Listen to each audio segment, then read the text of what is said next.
اعوذ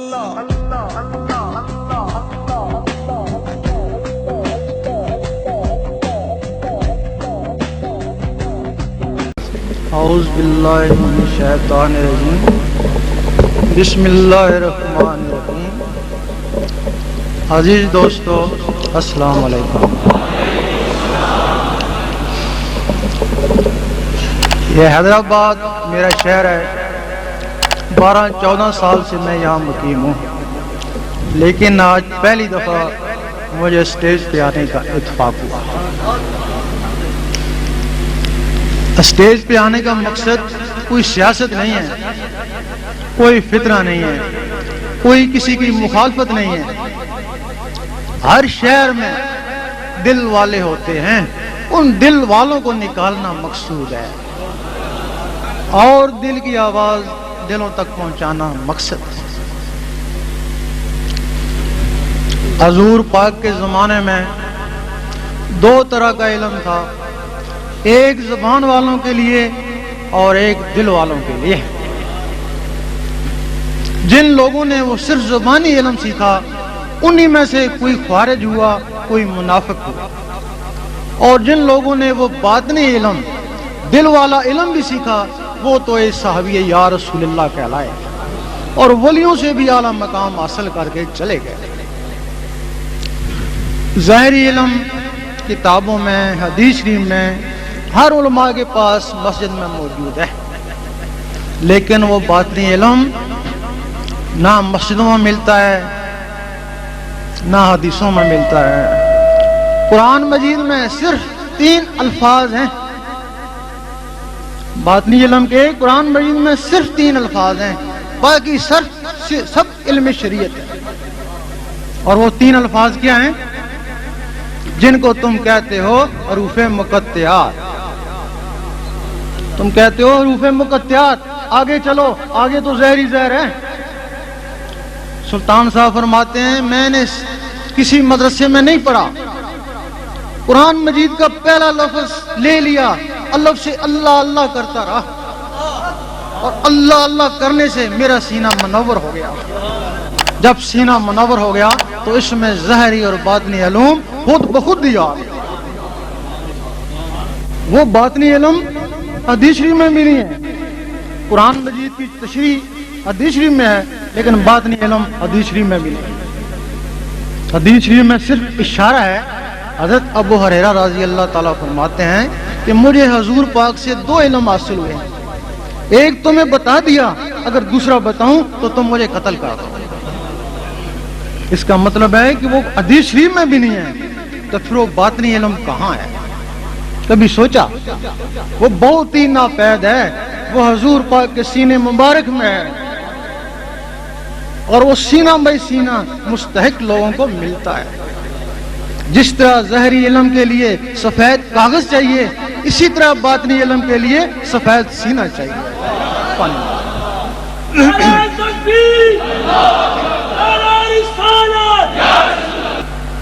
اب وہ باطنی علم کیا ہے؟ لوگ کہتے ہیں درویشوں کا خیال ہے کہ یہ دل اللہ اللہ کرتا ہے، وہ کہتے ہیں ہم نے دل دیکھا ہے گوشت کا لوتھڑا ہے، اس کی زبان ہی نہیں ہے تو یہ کہاں سے اللہ اللہ کرتا ہے؟ یہی کہتے ہو۔ اور ہم کہتے ہیں کہ یہ زبان یہ بھی گوشت کا لوتھڑا ہے، یہ اللہ اللہ کیسے کرتی ہے؟ یہ 2 جبڑوں کے درمیان لٹکا ہوا ہے اور وہ 2 پسلیوں کے درمیان لٹکا ہوا ہے۔ اس کو اللہ اللہ کرانے کے لیے ایک مخلوق ہے جس کا نام ہے لطیفہ اخفا، وہ سینے کے درمیان میں۔ اگر کسی کی وہ مخلوق ختم ہو جائے تو ڈاکٹر کہتے ہیں زبان تو ٹھیک ہے، پتہ نہیں بولتا کیوں نہیں ہے۔ انسانوں اور جانوروں میں ان مخلوقوں کا فرق ہے، زبانوں کا فرق نہیں ہے، زبانیں ایک ہی جیسی ہیں۔ اگر یہ مخلوق جانوروں میں بھی ہوتی وہ بھی کچھ توتلا ہی سی بول لیتے، کچھ نہ کچھ تو بولتے ہی۔ اب یہ جو مخلوق لطیفہ اخفا ہے، اس کے ذریعے زبان بات کرتی ہے، وہ آزاد ہے۔ اسی طرح کی ایک اور مخلوق ہے جس کا نام ہے لطیفہ قلب، وہ اس گوشت کے لوتھڑے کے ساتھ موجود ہے۔ اگر کوئی شخص اس کو بھی آزاد کرا لے تو جس طرح یہ زبان اللہ اللہ کرتی ہے اس طرح وہ دل اللہ اللہ کرتا ہے. یہ زبان جب اللہ اللہ کرتی ہے تو جنبش میں آتی ہے، اسی طرح وہ گوشت کا لوتھڑا جب اللہ اللہ کرتا ہے تو دل کو جنبش ہوتی ہے، جب دل کو جنبش ہوتی ہے تو ادھر عرش مولا کو جنبش ہوتی ہے. فرشتے پوچھتے ہیں اے اللہ یہ کیا ہو رہا ہے؟ اللہ تعالیٰ فرماتا ہے میرا ایک خاکی بندہ جس پہ انکار سجدہ ہوا تھا، آج وہ نہیں، آج اس کا دل میرے ذکر میں مصروف ہے. فرشتے کہتے کاش ہم بھی اس طرح کے انسان ہوتے، ہمارے اندر بھی ایسا دل ہوتا، ہم بھی تیرے عرش مولا کو ہلاتے. اگر تم کو فضیلت ہے فرشتوں اور جنوں سے تو اس دل سے فضیلت ہے. کیا وجہ ہے کہ تم 10 20 30 سال میں ان سے بازی لے جاتے ہو، وہ ہزاروں سال کی عبادت پیچھے رہ جاتی ہے. وہ کہتے ہیں کاش اگر ہم میں یہ دل ہوتا ہم حضرت انسان کو ایک قدم آگے نہ جانے دیتے.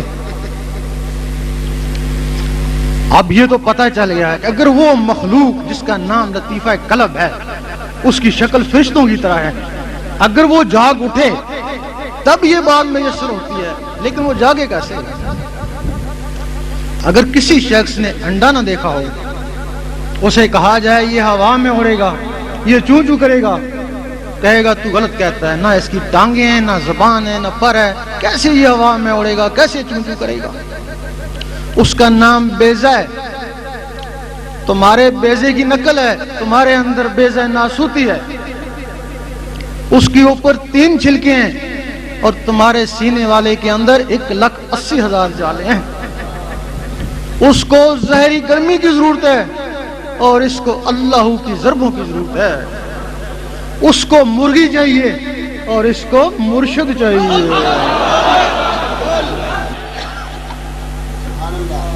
اس کے اندر ایک چوزا بند ہے، دکھتا نہیں ہے لیکن چوزا بند ہے، اور اس کے اندر ایک فرشتہ بند ہے. جب گرمی سے وہ چوزا پھٹتا ہے تو اس کو کوئی سکھاتا نہیں ہے، بغیر سکھے سکھائے چوں چوں کرتا ہے، اس کی فطرت ہے. اور جب یہ پھٹتا ہے تو بغیر سکھے سکھائے اللہ اللہ کرتا ہے. اس وقت آدمی دیکھتا ہے کہ میرے اندر کون سی مخلوق جاگ اٹھی جو اللہ اللہ کر رہی ہے. یہاں سے پھر 2 طرح کی تسبیح چلتی ہیں، ایک زبان والوں کی اور ایک دل والوں کی. زبان والوں کی تسبیح کیا کرتی ہے؟ وہ کرتی ہے ٹک، زبان کرتی ہے اللہ، وہ کرتی ہے ٹک، زبان کرتی ہے اللہ. یعنی اس کا کام صرف ٹک ٹک کرنا ہے. اب تسبیح بھی بار، اللہ اللہ بھی بار، اور جو تمہارا دھیان ہے وہ بھی بار. ایک دفعہ اللہ کہہ لینا کافی ہے، گھڑی گھڑی اللہ اللہ کیوں کرتے ہیں؟ ایک دفعہ دل سے کہہ لینا کافی ہے نا، گھڑی گھڑی کیوں کرتے ہیں؟ جس طرح بادل آپس میں ٹکراتے ہیں تو بجلی بنتی ہے، اسی طرح لفظ اللہ اللہ جب آپس میں ٹکراتے ہیں تو نور بنتا ہے. اب تمہارا دھیان بھی بار اور وہ جو نور بن رہا ہے وہ بھی بار. یہ عبادت ضرور ہے لیکن یہ روحانیت نہیں ہے. عبادت ہے، روحانیت نہیں. یہ عام لوگوں کی تسبیح ہے، اور خاص کی تسبیح کیا ہے؟ اسی طرح کی ٹک ٹک تمہارے اندر ہو رہی ہے. اب وہ جو چیز بیدار ہو چکی، اب آدمی اس کا استاد بن جاتا ہے. اب اس کو کہتا ہے کہ تیری تسبیح یہ ٹک ٹک ہے، اس کے ساتھ اللہ اللہ کر. 3 سال تک اس کے ساتھ اللہ اللہ ملاتا ہے، کبھی مٹتی ہے، کبھی ہٹتی ہے، کبھی ملتی ہے، کبھی ہٹتی ہے، اور 3 سال کے بعد اتنا پختہ ہو جاتی ہے کہ وہ ڈٹ کر سوتا ہے اور اس کا دل اللہ اللہ کرتا ہے. سبھی سلطان بو رحمۃ اللہ فرماتے ہیں کچھ جاگتے ہوں ستے ہوں تو کچھ ستے ہوں جاگتے ہوں. کچھ لوگ ایسے ہیں جو جاگ کر ساری رات عبادت کرتے ہیں لیکن وہ سوئے ہوئے میں شامل، اور کچھ لوگ ایسے ہیں جو بستروں پر سو رہے ہیں، ان کے دل اللہ اللہ کر رہے ہیں. حضور پاک فرماتے ہیں ہم سوتے ہیں، ہمارے دل نہیں سوتے. اب یہ مرتبہ تو مل گیا. وہ جو مخلوق ہے اس قسم کی تمہارے اندر 7 مخلوقیں ہیں. حدیث شریف میں باقاعدہ ان کے نام ہیں، ان کو لطائف بولتے ہیں. 9 ان کے خلیفہ ہیں جن کو جسے بولتے ہیں. اس تمہارے ڈھانچے میں 16 مخلوق ہیں، ایک تم ہو 17 ہو، اور وہ مخلوقیں تمہاری نسوں میں چپٹی ہوئی ہیں، ان میں جان نہیں ہے. اب اللہ اللہ کا نور